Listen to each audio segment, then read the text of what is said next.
ఒక పద్ధతి ప్రకారం ఒక ప్రణాళిక ప్రకారం ఒక ఇల్లు కడితే సొంత పని చేసుకుంటే ఎంత శ్రద్ధగా చేసుకుంటామో అంత శ్రద్ధగా 10 ఏళ్ళు పనిచేసినాం.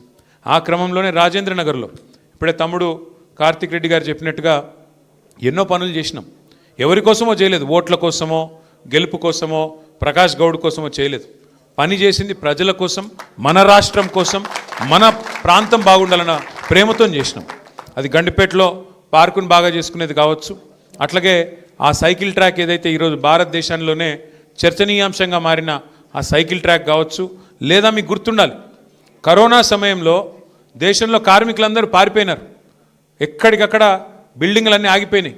ఆ టైంలో కూడా పట్టుబట్టి కార్మికులు ఆ రోజు కరోనాకు భయపడుతుంటే కూడా లేబర్ క్యాంపులకు పోయి వాళ్ళని బతిమలాడి దండం పెట్టి అయ్యా మీరు పోవద్దు ఇక్కడనే ఉండాలని రిక్వెస్ట్ చేసి హైదరాబాదులో కొత్తగా దాదాపు 40 లింక్ రోడ్లు ఏర్పాటు చేసిన ఘనత మన కేసీఆర్ గారి నాయకత్వాన్ని. అట్లా పనిచేసినాం మనం. ఎందుకంటే ఎంతసేపు ఎన్నికలు, ఓడుడు, గెలుసుడు, అధికారము, ప్రతిపక్షము ఇది కాదు. అధికారం ఇచ్చినప్పుడు నువ్వేం చేసినావు అన్నది లెక్క. అధికారం ప్రజలు ఇస్తే ఏం చేసినావు నువ్వు అనేది ప్రజలు గుర్తుపెట్టుకుంటారు. ఇలా కేసీఆర్ గారు ప్రజలకి కనబడక ఎక్కువగా ప్రజల్లో తిరగక, అంటే 1-2 సందర్భాల్లో వచ్చినారు సార్, కానీ ఎక్కువ తిరగలేదు. 2 ఏళ్ళు అయింది ఓడిపోయిన తర్వాత. కానీ ఎంత మిస్ అవుతున్నారు కేసీఆర్ గారిని ప్రజలు అనేది వాళ్ళ మీరు ఎక్కడ సోషల్ మీడియాలో చూసినా మీకు కనబడుతుంది. ఒక్కసారి కేసీఆర్ గారు కనబడితే ధైర్యం వస్తుంది, ఒక్కసారి కేసీఆర్ గారు మాట్లాడితే ధైర్యం వస్తుంది అనే పరిస్థితి. ఎందుకు గుర్తొస్తున్నారు కేసీఆర్ అంటే ఆయన చేసిన పనులు, ఆయన చేసిన మంచి. ఒక్కటి గుర్తుపెట్టుకోండి, ఇప్పుడు తమ్ముడు ఒక మాట అన్నాడు కార్తిక్.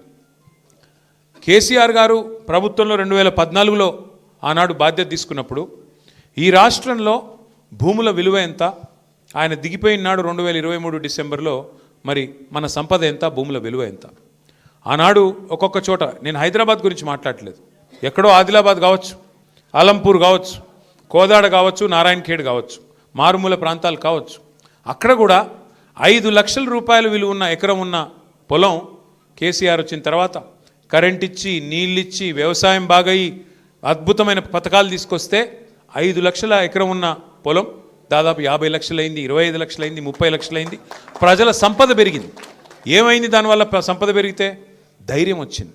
ఒక 4 ఎకరాలు ఉంటే ఒక పెద్ద మనిషికి, ఒక రైతుకి నాకు ₹1 కోటి ఉన్నట్టుగా ఫీల్ అయ్యిండు. నాకేమన్నా అయితే నా కుటుంబం రోడ్డు మీద పడదు, నా కుటుంబానికి, నా భార్య పిల్లలకు డోకలేదు, మంచిగుంటారు వాళ్ళు. కొడుకు ఏదైనా వ్యాపారం పెట్టుకుంటే 1 ఎకరం అమ్మి పైసలు ఇస్తా, బిడ్డ పెళ్ళి అయితే 1 అర్ధ ఎకరం అమ్మి చేస్తా, ఈ ధైర్యం